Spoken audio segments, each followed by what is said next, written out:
again, and welcome to Media War Stories, behind the scenes tales from the front lines of the media. I am your host, Tom Curley. How are you all today? Well, we've actually been away for a while, even though there's been a show every week. Uh, we've actually missed a week because although we had enough shows in reserve, but nonetheless, it's been a couple of weeks since my partner in crime here, Mr. Gary Armstrong, was around. Gary, how are you doing? And more importantly, how are you feeling? Okay, I think we have autumn finally up here in New England. That's why I have the turtleneck on. So the weather's a little nippy. Oh gosh, I said nippy. I hope that's okay with your audience. I didn't mean to inflict any ethnic derision there, but it's a little chilly up Oh here. my God. Otherwise, okay. Oh, I was thinking, I was thinking in a much more juvenile 13-year-old way, but So was that's I. neither. Yeah, I know. It's neither. Oh, so before I forget, so in the show that we aired last week, that I did with my old friend, my partner in crime for 10 years, audio man Joe Marcus, and we were Right, telling great show. stories about. Yeah, Yeah, yeah. Well, anyway, but as I was looking for pictures and stuff, we were talking about all the stuff that we did when we were at the 1984 Democratic Convention because we had our days off. So we right. did a lot of sightseeing. And one of the things we went to visit was the USS Pompano, which is a World War II submarine. It's a museum. And you take a tour, of Right. the submarine. And we had a couple of pictures. And so I was looking for more. And as I was reading, I discovered that submarine was the submarine that they used in one of my all-time favorite movies, Down Periscope, with Kelsey Grammer. Oh yes, And yes. and yes, I've watched that movie 100 times. So was my wife. Anytime Wow. it's one of those movies, that when it comes on, you go, just watch a few Yeah. minutes, and then you watch the credits. Galaxy Quest, the same thing. So I just thought that was an interesting factoid in that. So anyway, Yes. just before air, we were talking about actually, yeah, your lovely wife Marilyn. We said, "What are we going to talk about today?" And she screams from the other room, "Why not the writer's strike?" And we went, "Well, that's a good idea. That's a real good idea." So in the Well, we have to give it's Marilyn really due relevant to credit. Not both only of did us. she set us Yes, up for this show, but she has some great ideas. Um, when absolutely. you mentioned the submarine thing, my mind went to, and this is an old film we watched again the other night, Radio Days, in which Woody Allen. It's actually a I love that semi movie. autobiographical movie, and there's a scene as a kid where he's out there at what was what his neighborhood, Rockaway which I've Beach. temporarily forgotten. Rockaway Beach.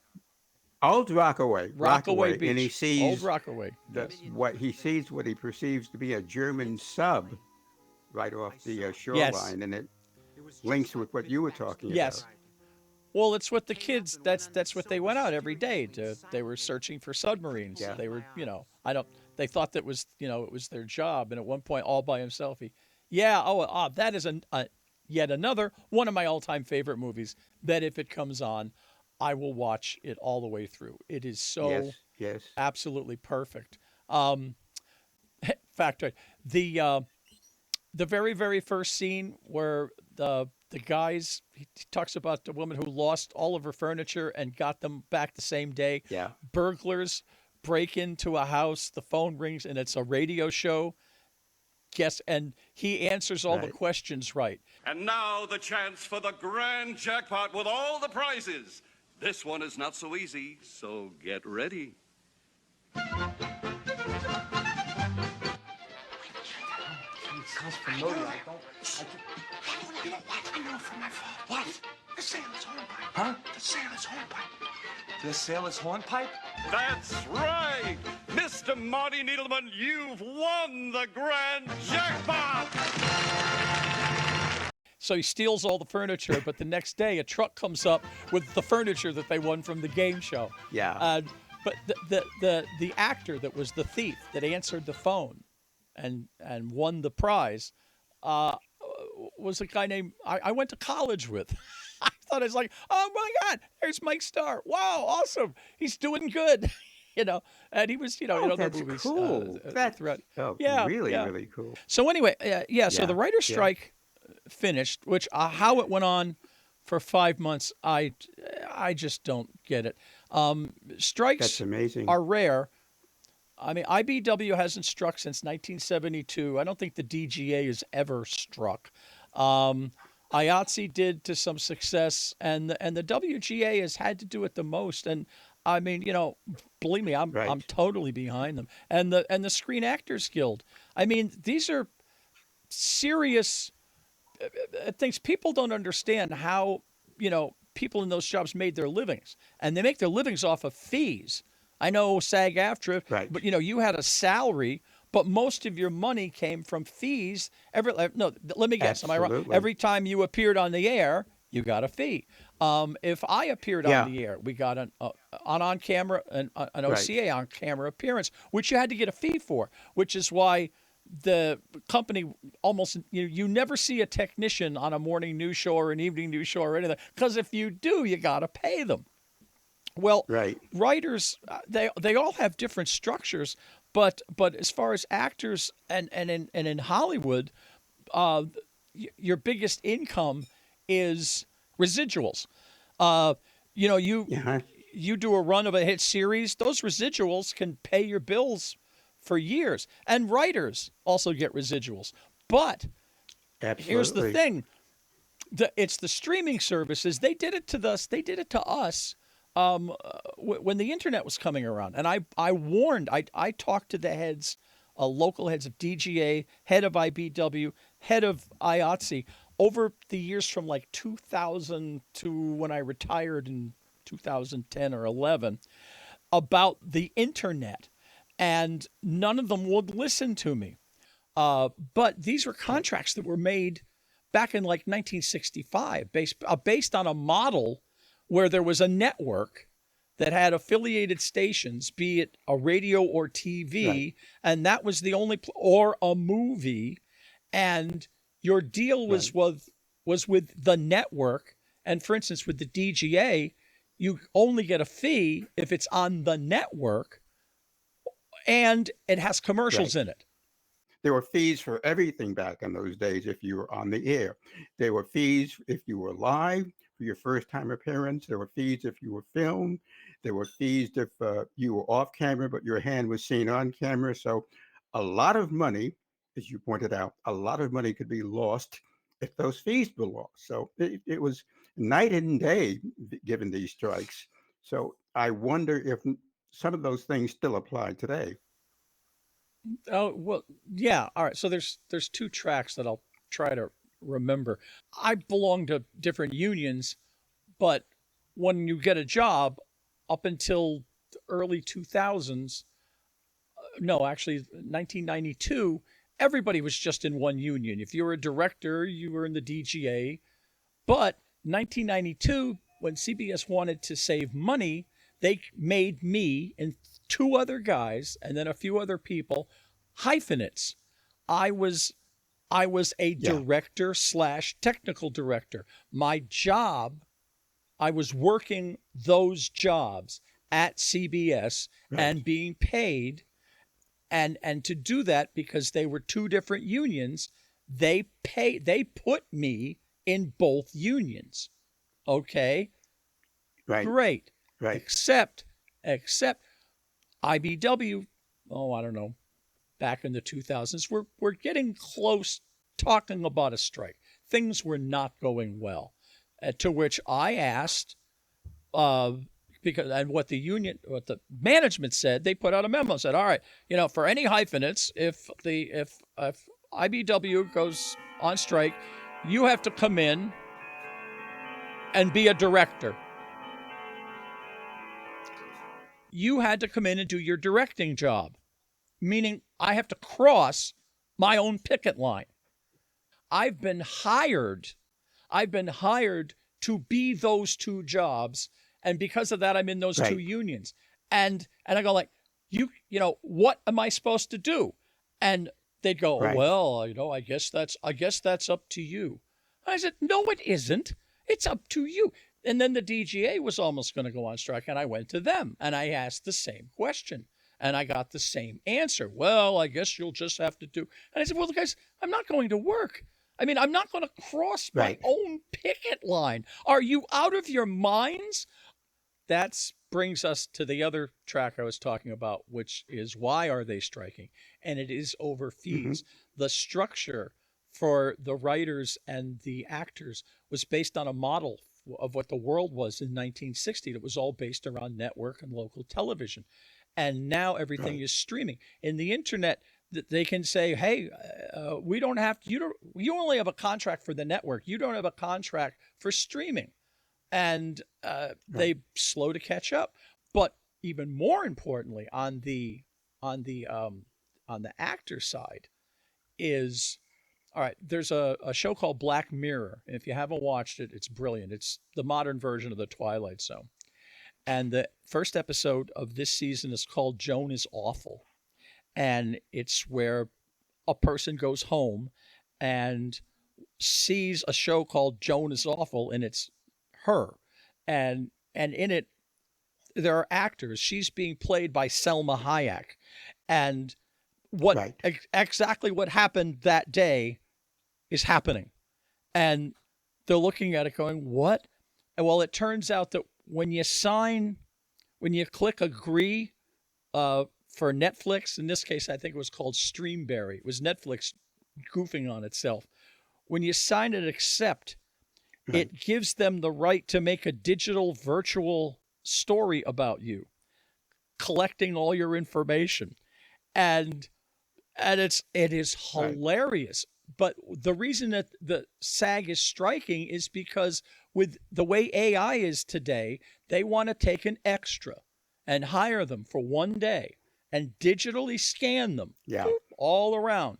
And then they would own that person's likeness in perpetuity, and they could use Right. that likeness to create crowd scenes or have all the things that extras do, and all the residuals that you Right. used to get don't count in the streaming service. So everybody on every end is losing money because oh, this doesn't count because it's streaming, which is ludicrous. I mean, the world has changed, and they've got to go Oh along with yeah. it. I mean, It's so much more complicated now as we speak than it was when we were working, which wasn't that long ago.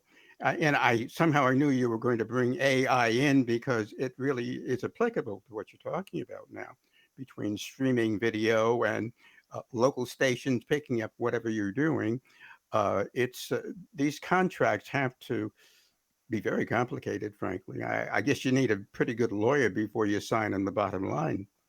Uh, Back then, it was here's what it is. You get at the local level where I can speak with more intelligence. It was this contract allows you to do all this. And the station also used freelancers who would fill the void for absent reporters or reporters who are on vacation. So the threat was always, we can fill your slot with freelancers. So if you don't want to show up tomorrow, that's on you. that's But the world has that's become much more always been their complicated in yeah, broadcasting. no, that's always been their excuse. And one of the things that they always did rather brilliantly is that no contract would come up at the same time. The WGA contract comes up here, SAG comes up a few months later, IATSE then, IBW. Uh, Right. so because of that, if there's a strike, there's only one. This strike was a little more powerful because both the WGA and SAG went out. And I have said for years, and the problem is and it's been talked about and discussed. If one goes on strike, the WGA or the DGA, everybody goes on strike. Everybody honors the picket line, Right. period. Because Right. when here's the problem. When we go on strike, okay, all the management has to do our jobs. All right. which are Right. very technical jobs. They can do the audio, they got to do the switcher, they got to be the cameraman, and they're all like, vice presidents, senior managers, all of the people who have, and of course, everything is a disaster. But the problem is it gets ratings. Right. People, oh my God, they're on strike. Oh my Exactly. God, those guys Exactly. really don't know what they're doing. It was, hilarity ensues. Uh, but there's always somebody to, do the job. Yes. But if they all Yes. went on strike at the same time, if they all honored the picket lines, these things would be over instantly. But, that's a lot to ask for a lot of people who, look, nobody wants to go on strike. It's horrible. I mean, you never get that money Right. back. Right. It's not a good place to be. It, yeah, it will be interesting when someone like Colbert comes back because he's so strongly tied to his writers. He's always made it known that he's appreciative of the work that they do. So he doesn't say that it's his show, he does it all. He always gives, the proper amount of support to his writers. So I'm going to be really eager to watch his show and see what he says. Uh, the other thing is, there are a lot of people, let's call them civilians, people who are not in the business who are oft heard to be saying, "Why are these people going on strike? They make gazillions of millions of dollars. Why do they have to go on strike?" They just simply don't understand the intricacies of how we make a living. They they don't make millions of dollars. The way this is going, like the way that they made just the living they were making had been taken away from them because of all these. All right, here's a perfect example. When I think Pope John died, I hadn't done up to the minute for years. I mean, maybe 10, 11, 12 years. And it's where it's what I'm doing right now. You have to switch the show, you have to do the audio, you have to Right. do all the things at the same time. That's why we were made hyphenists, but I hadn't actually done it. And it turns out because if somebody was out sick and they hired a new guy, I got called by the boss, said, "You got to direct the show next week." I was like, "Oh God." So I did it. And of course, it was a trip down memory lane. Everything that could go wrong did go wrong. All the great Right. stories of up to the minute that we've told. Oh yeah, it's still the same. So we went through the whole week. And it was the week the Pope died. So it was a big thing. Right. So every day there was on Pope watch. And normally our last day is Thursday. Well, the Pope was hanging on. And if the Pope didn't die on Thursday, we were going to come in on Friday to do a special show. So the Pope died on Thursday. And I remember Ellen came in and said, she woke me up and said, "You're in luck. The Pope died." And I went, "Huh? What?" So, I don't have to go into work tomorrow. So then, of course, I get a phone Right. call a half hour later. "You got to come in. We're doing a special on the Pope. He died." So I had to go in anyway. So we went in and we did this show. Okay. It was a special show and we threw it together and it was all a whole bunch of long pieces. They're on tape and we put them into this thing called a beta cart. Well, when the show started off, we couldn't find that tape. It wasn't in the beta cart. It wasn't anywhere. Right. A producer had apparently taken it into one of the back rooms and wanted to listen to it and forgot to return it. So we start off the show with the anchors, interviewing somebody. There's a remote. We're going to go to this piece when this interview is Right. over. Don't know when. So, I'm just, of course, calm as I am. What the hell is going on? So they find the thing, we get that on. But then the next thing we notice is that we used to have two clocks, okay? And one was a favog. The favog is the clock. The whole broadcast center is on the same system. It's linked to the Naval Military Observer. It's a super accurate time, okay? Right. I mean, we also had a little digital clock that was easier to see, but it wouldn't stay in sync because it was so every day or 2 days or so, we just have to reset it so that they'd be in sync. So as we're doing the show, we look up and the digital clock is like 20 minutes off from the FVOG. And we're looking and we're going like, how long have we been on the air? Well, the FVOG says we've been on the air for 40 minutes, but the digital one says we've been on the air for 20 minutes. And now we're because the FVOG that's the standard. So and everybody's going crazy until either somebody says, anyway, what we found out later was it was during the hour when daylight savings times changed. All right. When we fall back, okay, we lose an hour. So what happens is at 1:00 on that day, the FVOG system in the spring starts playing 2 seconds for every second. It moves the thing so in 1 hour, it's now an hour later, 2:00. So that's why they were out. Now, once we figured that out, it was fine. But and all this was going on while we were doing a live show. And me and Art, we shared directing duties. He would mix and I would direct, and I would direct and he would mix. And we got through it and we were proud of it. I mean, it was a flawless show. It was a really good show. So the next day I got an email. And it was an email string, and it was congratulating the two of us on what a great show.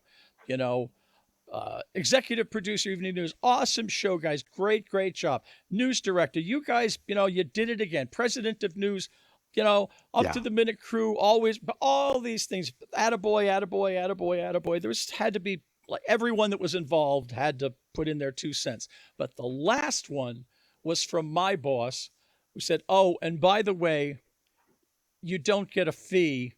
There were no commercials. So this was something that so you see, and Art and I didn't know that. We were thrilled. When they called us in, because, oh my God, we were going to get like a $1,500 fee or $1,000 fee, which we normally never got. And then it was just that final kicker, all that work. And so that's sort of why they're out on strike. Well, anyway, enough of this. Enough.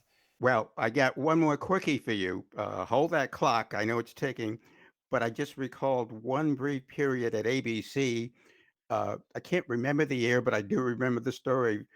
Franco was dying, and it came in the midst of some labor action which preempted the presence of the radio people, the newsmen, the voices.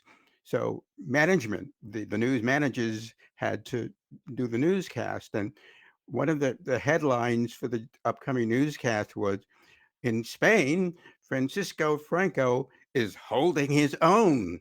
Now we're giggling outside in the newsroom, and the news manager on the air got to, coming up in Spain, Francisco Franco is holding his own. They couldn't cut him quickly enough. He had this image of in his mind of Francisco Franco holding his own. Should have been X-rated. And he was red as a beet when he walked out of the newsroom, and he just like a skunk, he just squirreled away. Boy, we love that. That is great. Oh, I love stuff like that. Well, there was stuff we were going to get to, but then again, that's sort of the way this show goes. But we've run out of time again. What the heck? Anyways, great to have you back. We'll continue next week with more silly stuff. Okay. It's okay. You're Marilyn's blog, Serendipity Seeking Intelligent Life on Earth. Great blog. Love it. We all contributed to it. Voicescapes Audio Theater. Best for audio, comedy, and drama. Half-hour radio show. The cult hit is still around thanks to the internet. And, of course, Get Off My Lawn with me, where we talk about life, the universe, and anything else. Happy trails. Happy trails to you.